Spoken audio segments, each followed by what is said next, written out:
So, the F1 2026 season has had an amazing start.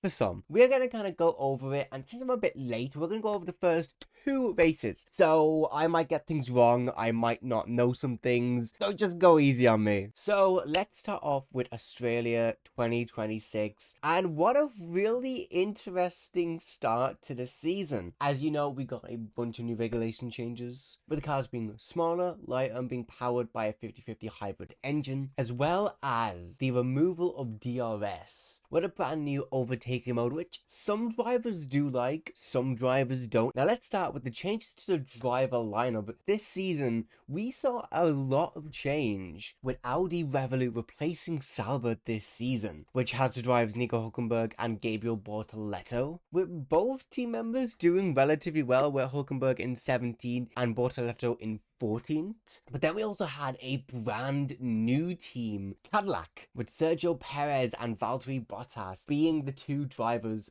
for this season. Now, while it hasn't really been the best for the two drivers so far, with them getting 19th and 20th, I mean, obviously it's a brand new team, so we're really gonna see how they go from here. Now let's talk about the Australian GP itself. This was a really interesting race to kind of start off, and obviously this was the very first race where the cars themselves showed their true power. We did have testing in Bahrain where the cars not showing off their true potential until actual race day. Now, before we do, let's kind of go over the 2026 lineup for this season. We have Mercedes with George Russell and Kimi Antonelli. We have Ferrari with Charles Leclerc and Lewis Hamilton. McLaren with Lando Norris and Oscar Piastri. Haas with Esteban Ocon and Oliver Behrman. Red Bull Racing with Max Verstappen and Isaac Hadjar. The Racing Bulls with Liam Lawson and Arvid Lindblad. Alpine with Pierre Gasly and Franco Colapinto. As mentioned, Aldi with Nico Hülkenberg and Gabriel Bortoleto. Williams with Carlos Sainz and Alexander Albon. The brand new Cadillac with Sergio Perez and Valtteri Bottas. And at the very bottom, Aston Martin with Fernando Alonso and Lance Stroll. What you guys think of this lineup? It's a very interesting lineup, and I'm kind of a fan of it. Let's just start by going down from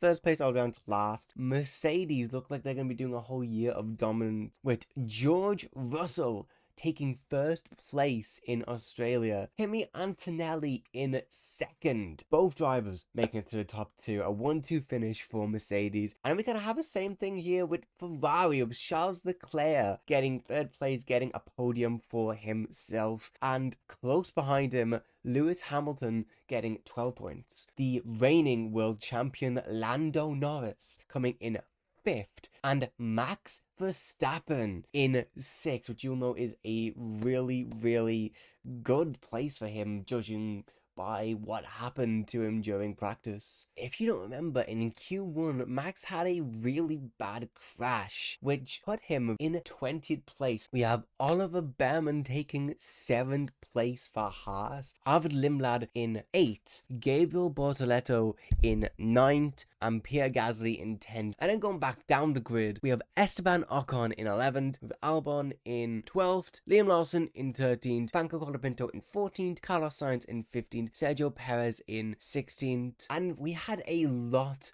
of DNFs, with Fernando Alonso, Valtteri Bottas, and Isaac Hadjar not finishing the race, DNF, with Oscar Piastri and Nico Hülkenberg not even starting the race. I do kind of feel bad for Oscar Piastri, as he hasn't really had much luck starting off this season. But yes, overall, just such an incredible race. Really, really good to watch. And as my first race, like watching fully through as an actual F1 fan, and seeing Mercedes starting to dominate is gonna be really fun to see. But seeing Mercedes and Ferrari have this really big battle this season, they are definitely the two contenders this year to really be focusing on. And both teams really fighting against each other this season. And while Mercedes have been getting 1-2 a lot this season already, I do feel that we might sneakily see some wins from Ferrari this season. What do you think? Do you think another team's just start breaking through the competition? And then moving on to China. Now, this was so far the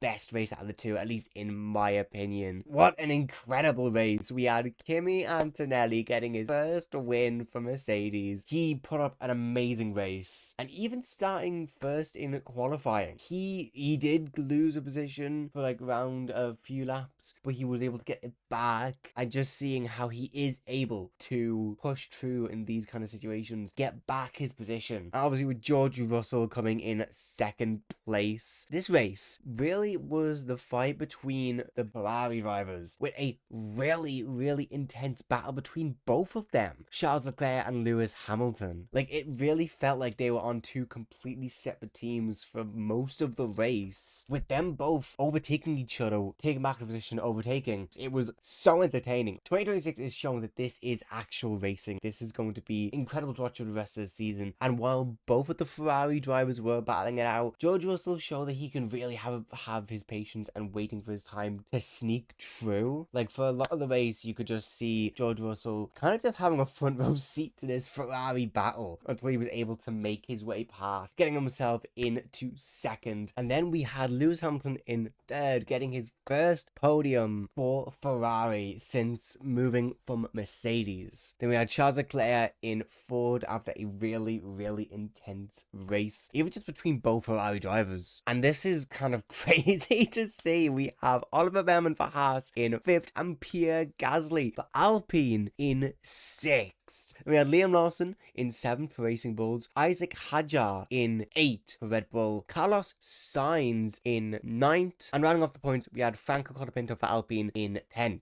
Both Alpine drivers securing themselves some points, which is really good to see. Then moving on the grid, we had Nico Hülkenberg in 11th, so close to gaining points. We had Arvid Lindblad in 12th, Valtteri Bottas in 13th, Esteban Ocon in 14th, Sergio Perez in 15th, and then we had a lot of DNFs and DNSs. Max Verstappen had to retire from the race with a DNF. Max Verstappen is having a great year this season in terms of the race. I do feel really bad for him. He is seeming very tired of it now. Do you think will this be Max Verstappen's last year in F1? We had Fernando Alonso and Lance Stroll, both the Aston Martins, not finishing the race. And then we had both of the McLarens not even starting the race. They have been having a lot of issues with their car, and it doesn't really look very good for the rest of the season for McLaren, reigning world champion. He doesn't seem to be in much of a fight for his title. Gabriel Bortoleto and Albon also not starting the race. So a very interesting race. Some drivers, obviously, it's going amazing. For others, for even other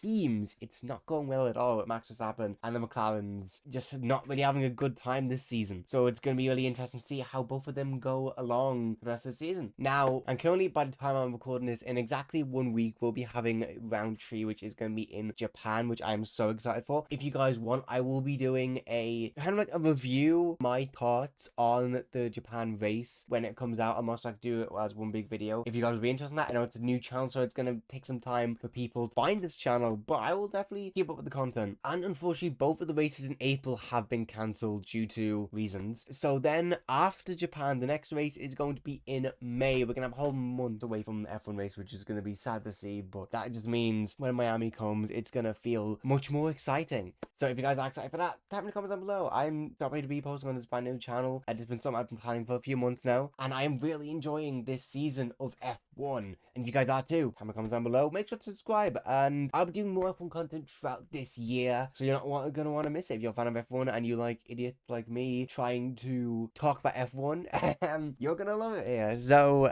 yes, thank you all so much for watching. If you're new, please do subscribe, turn notifications, hit the bell, follow us at TL Racing F1 on Twitter and Instagram to get updates about all these videos, maybe my thoughts on the races and just stuff like that. If you want to know a bit more of me, subscribe to my main channel, which is Loxy, and follow me at Twitter at Loxy was taken. Over there on Twitter, on my main, I am more into F1, so if you're a fan of F1 and you want someone to talk about F1 follow me on Twitter over there. Thank you so much for watching. I cannot wait for the rest of this season. I cannot wait to bring you guys more content. I'll see you all in the next one. Peace out.